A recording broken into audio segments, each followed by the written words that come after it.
Hi guys, my name's Trudie. I'm a member of the IQTEFL team and also one of the vloggers.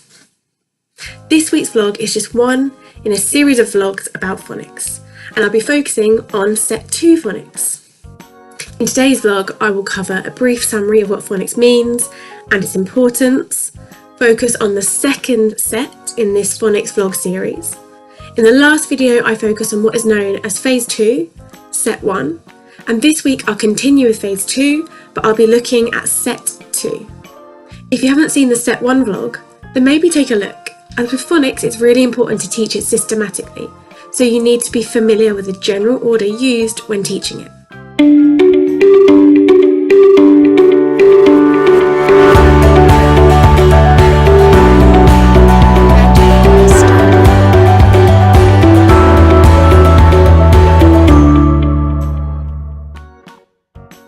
So what does phonics actually mean?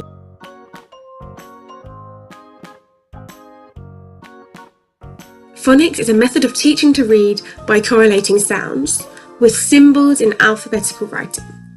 All of our words are made up from small units of sound, which we call phonemes. Phonics teaches children to listen and identify these phonemes that make up the word. This then helps them to read and to spell. For example, in the word cat, the phonemes are k, a, t. The graphemes are c, a, t, and these relate to those sounds. This is known as GPC, the grapheme-phoneme correspondence. There's a particular order that children learn these GPCs, which is why we have these phonics sets, and we are looking at Set 2.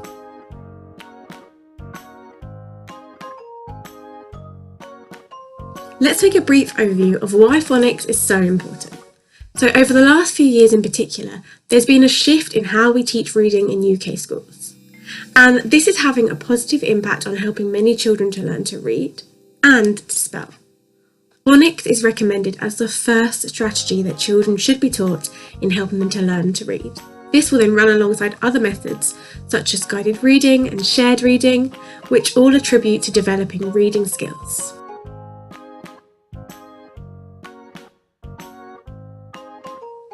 Why is phonics so tricky? Sometimes in some languages it's really easy because the phonemes have just one grapheme.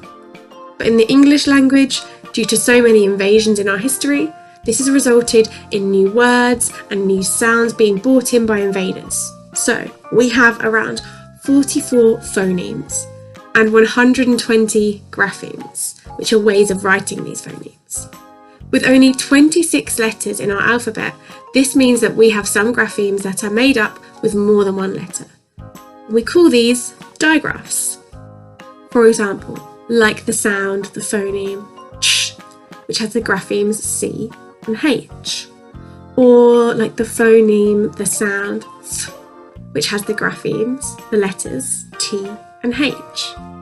On occasions, we also have trigraphs, which are made up of 3 letters. To make it even more confusing, sometimes these graphemes can represent more than one phoneme. For example, the graphemes T and H make different sounds in these words. This, thin. This is why it's so important that this is taught systematically.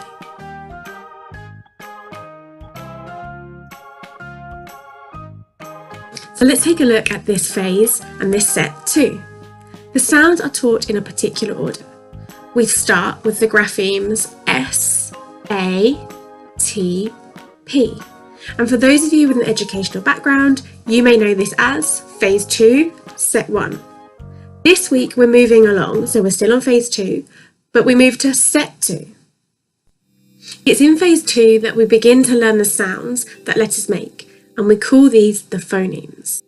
Remember, there are 44 sounds in all, but we will focus on the most common 19 single letter sounds here before later going on to those which are made up with 2 letters. By the end of Phase 2, children should be able to read some vowel, consonant, some VC, and consonant, vowel, consonant words, and spell these words out. They should also learn some high frequency words or tricky words, which are common words that we use, such as go and. When pronouncing these sounds, clarity is so important.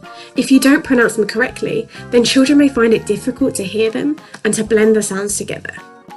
When introducing the GPCs, and remember that this stands for the grapheme phoneme correspondence, you should be using things like sounds, pictures, actions, and lots of practice of forming the letter. It could be in the air, on the palm of their hand, on the back of a toy, on different surfaces, and all of this should come together before they put pen to paper.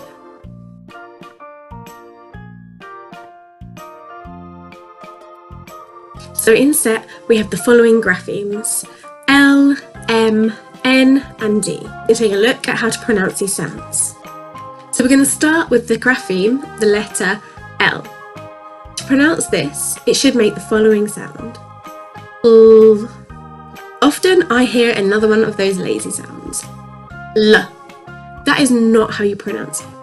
Again, like I mentioned in my last vlog, you can hear that an sound has been added on the end. L.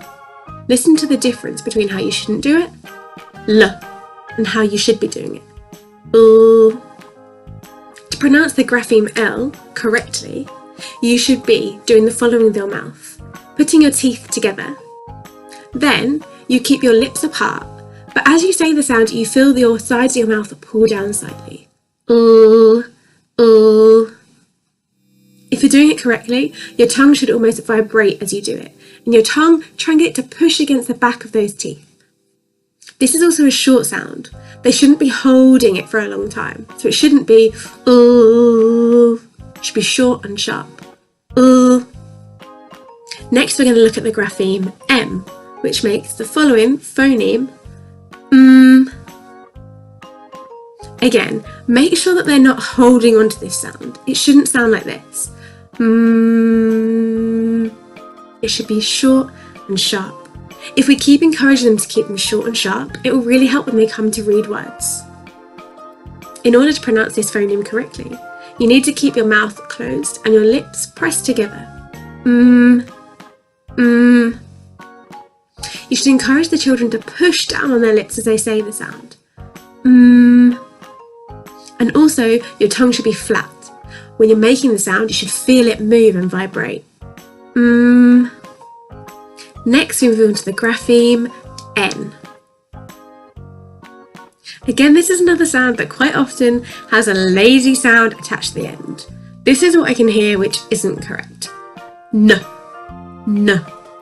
Listen to the difference between when I say it in the right way and the wrong way. Okay, this is how you shouldn't say it. No. And this is how you should say it.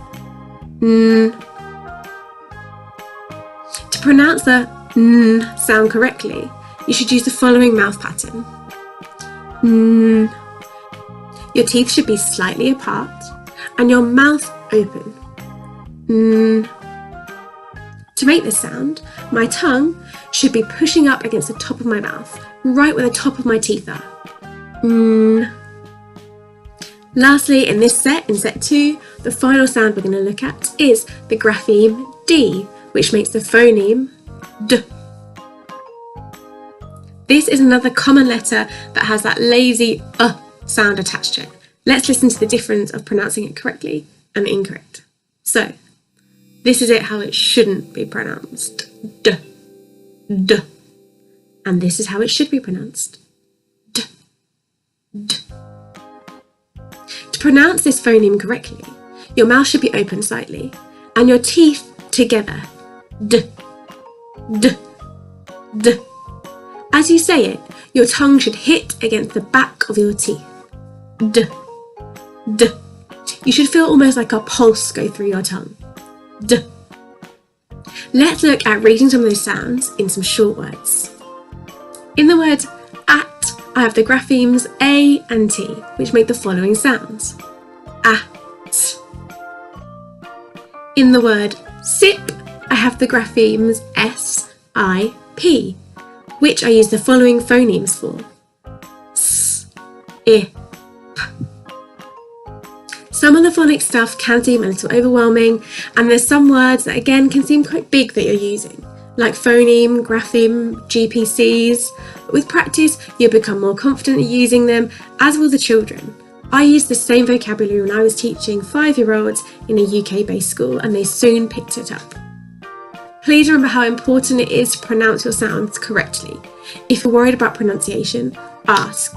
It's so much better to ask, which the team would much rather prefer you do, as you won't be judged or scrutinised, than to teach the sound incorrectly. As always, I hope this has helped. If you'd like any more information or help, contact a member of the team, your team leader, or message in the group chat if you need some more information. So look out for my next vlog, which will focus on Phase 2, Step 3. Thanks guys, bye.